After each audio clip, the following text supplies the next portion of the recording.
How's it going, guys? So one thing I like to do when camping with the tent is bring a tarp. I usually fold this tarp in half and my tent fits perfectly right on top, but because it is winter, I want my tent to be a little bit more insulated. This is a 3-season tent. It's not meant for winter right now. It's the middle of December. There's no snow on the ground yet, but so what I'm going to do is I'm going to open up my tarp, set up my tent, and then I'll show you what I'm going to do from there. So I'll get back to you. Alright, so now that I have the tarp underneath the tent, what I'm basically going to do is tuck it up inside. Now I'm going to go around 360 degrees and tuck it up inside.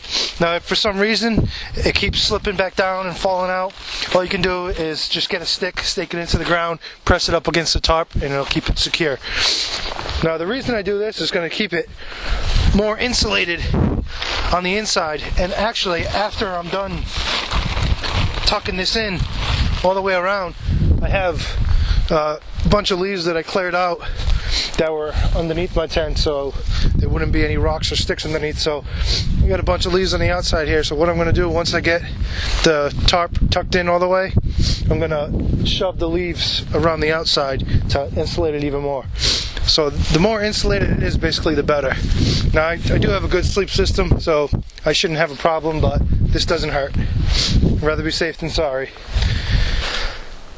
So the backside, because it is a smaller area, it does slide down more often, so I just got a stick, break it off,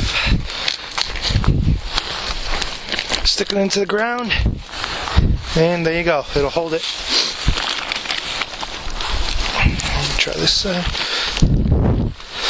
Stick it into the ground, bend it towards the top, and there you go. Now you can go and do that around all the sides if you feel comfortable, whatever you decide. So I mainly just do it in the back because it does slip out because it's a smaller area.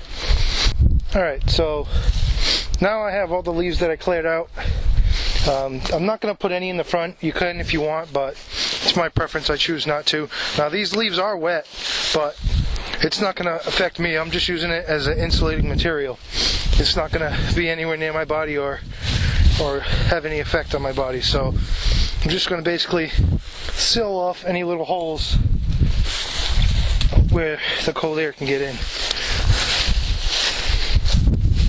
And then this is pretty straightforward. You just go around the entire tent. You know, the more leaves obviously and debris that you have on it, the more insulated it's going to be. So in my opinion, this makes my 3-season tent a 4-season tent, because now it's completely insulated.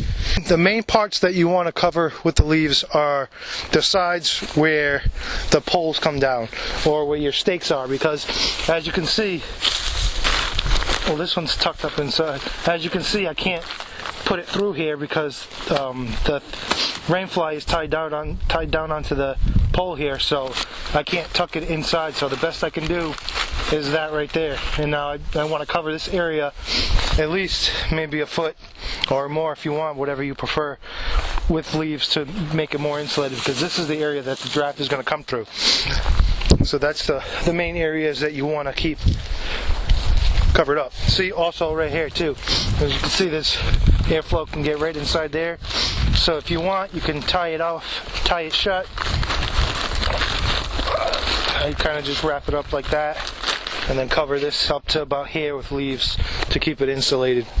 And it's all your preference. You know, don't try it when it's 10 degrees out for the first time. Try it when it's 40 degrees or even a little less, 30 degrees, and try it like that first to see if it actually works.